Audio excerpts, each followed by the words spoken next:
at Mactan Airport. We just landed. And you can see, may lechon na agad. Pero we're on the way to our van so that we can go to Bantayan Island. Let's go!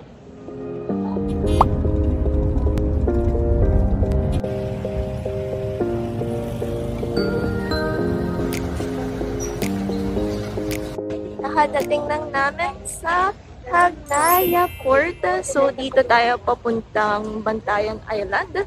So, kung mapapansin nyo, may mga terminal fees. Pero dahil naka-tour kami, tayo ay already alright when it comes to it. So, just waiting na lang for further instructions from our tour para makapunta na kami.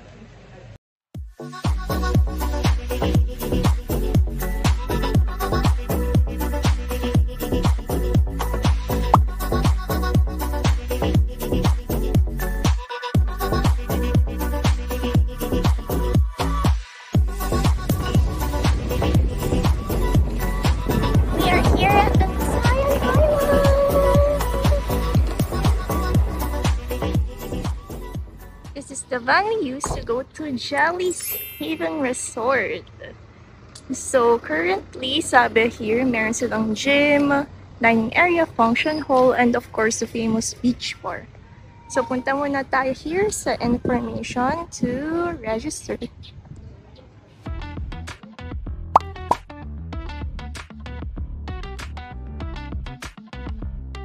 Ito, meron tayong 2 beds. May isang extra bed. And ganito yung itsura ng CR.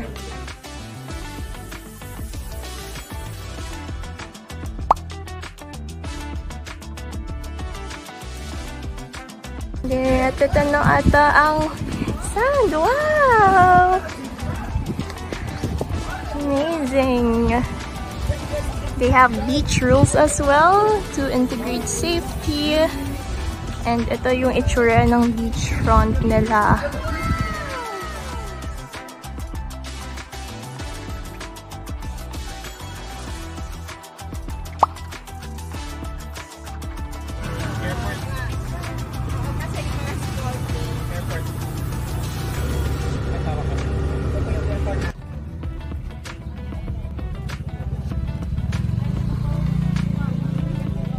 Ayun, so sumakay kami sa isang tricycle. Then we're here at Camp Sawi, aka welcome to Oboob. So dito natin makikita yung mga mangroves and the famous bridge that I will show you guys later. So let's find out. Long way ahead to go see the mangroves. Kasi madaming mangroves other than what we have seen in the entrance itself. At pupuntahan natin ang infamous Camp Sawi.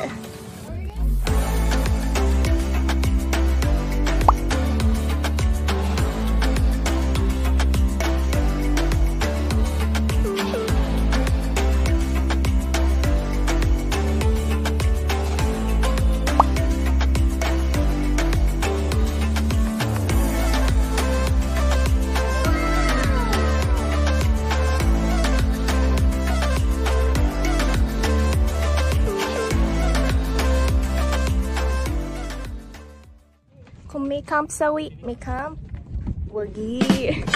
So, nandito na tayo sa last point of our adventure. So, currently, we're going back na kung saan tayo nanggaling. So, kung pansin nyo, very short lang na lakad. Mostly, makikita nyo mangroves. So, if nag-enjoy talaga kayo in seeing them, it's worth the wait. It's worth the go. Pero kung, for example, hindi naman masyado, you can park this to one of your key priorities when it comes to time management.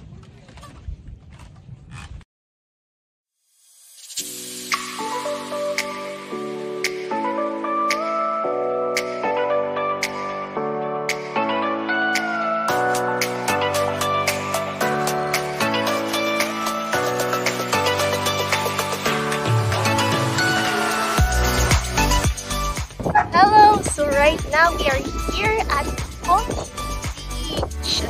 So, ang unique about this beach is parang may swimming pool siya, which is that one. So, kung mapansin nyo, naturally made itong swimming pool, aka kasi parang may tubig din sa gitna, and the sea is also right beneath there.